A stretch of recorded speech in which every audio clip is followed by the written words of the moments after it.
Hey, Jim.E.Dedelow here, AM 1230 WJOB. Temporary new studios. You actually see right over there, that's where our new studio is going to be, over that way. But right now, it's a surreal atmosphere, and I'm doing a radio show looking at Gladys, and just 5 or 6 feet from there, there's this big bucket that keeps swooping around. And we got dead air right now. There you go. So, you know what? It just shows that you got to have focus. Remember how to spell focus. There it is. There's the Sanyo. It keeps swinging around. Now they're swinging the other way, so the bucket's not going right in front of the window. But it's pretty cool. See this guy? He's funny on the soup. You ever listen, watch that thing? See, he doesn't have a lot of respect for certain people, but hey, you know what? That's pretty funny. Speaking of a lack of respect, David Letterman, man, did he go after Governor Pence yesterday? And Letterman, of course, grew up in Muncie and went to Ball State. You know all about that. Live radio, live construction, live talk, live yelling at each other. How are you supposed to do a radio show when guys are ripping out a parking lot right in front of you? It's called focus. F-U-C-K-U-S. Focus. That's funny. Kid is going to go right through our window. I keep picturing it. So let me ask you this question so I can get you back on track. Why do you think he is not wounded politically?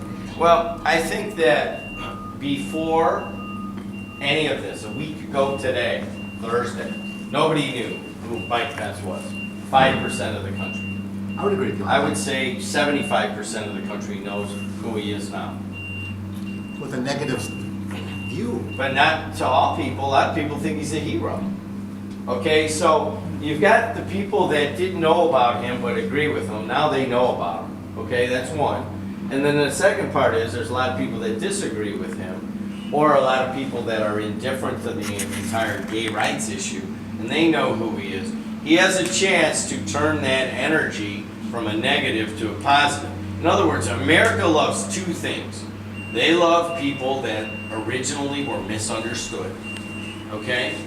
If he can pull it off and get people to think that he was misunderstood in the beginning. And then the second part is America loves people who redeem themselves. I'm a perfect example of a guy who lived an incredibly sordid life, and here I am doing a nice job here on the radio trying to be a nice guy. Okay? It works, okay? Same thing with Governor Pence. He can turn that energy around, but he would never been able to get that recognition. If he can, if they're smart and are able to engineer this and people let him go a little bit on the social conservative issues, he could make it a big positive for himself politically. It's a long shot, but it's possible. You know, anybody will do something for a price. But I worked at a public relations firm right out of school, right after WJOB here, and I'm guaranteeing that there's people there in that profession that know how to take negatives into positive. Issue. And Ryan Walsh wants to say something about that. Ryan? Here's my take on it. He was a star. He had sold No question was he a star. He had a lot of jersey sales.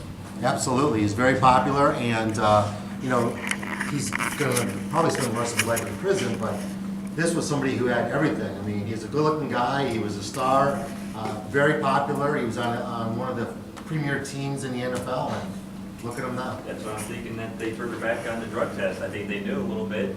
They said, hey, let's look at his jersey sales. He's Dave Gladys. He is the board-certified attorney, and he is on Indianapolis Kennedy Avenue. And what's For another month. What's your number over there? It's 838-1900. I'm moving May 8th to my new location on 45th. I think it's 3235, and I put my building up for sale on that location. Put a lot of money and effort into that building. So moving on up as the case may be, and I'm looking forward to the next step. Gladys, also something near and dear to your heart.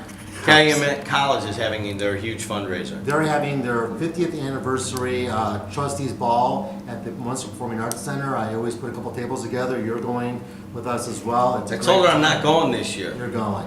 You're putting on a tuxedo too. And it's I got out of it last year, remember? You left early, I think. Remember there was a big fire fire. along the Boardman and I had to go. Did you set the fires? The question. No, What did you do to get out of it? Anyways, I enjoy going to it because Calumet College is a great academic institution and it's a big part of the region and you're doing a good job raising money for it. I appreciate the institution.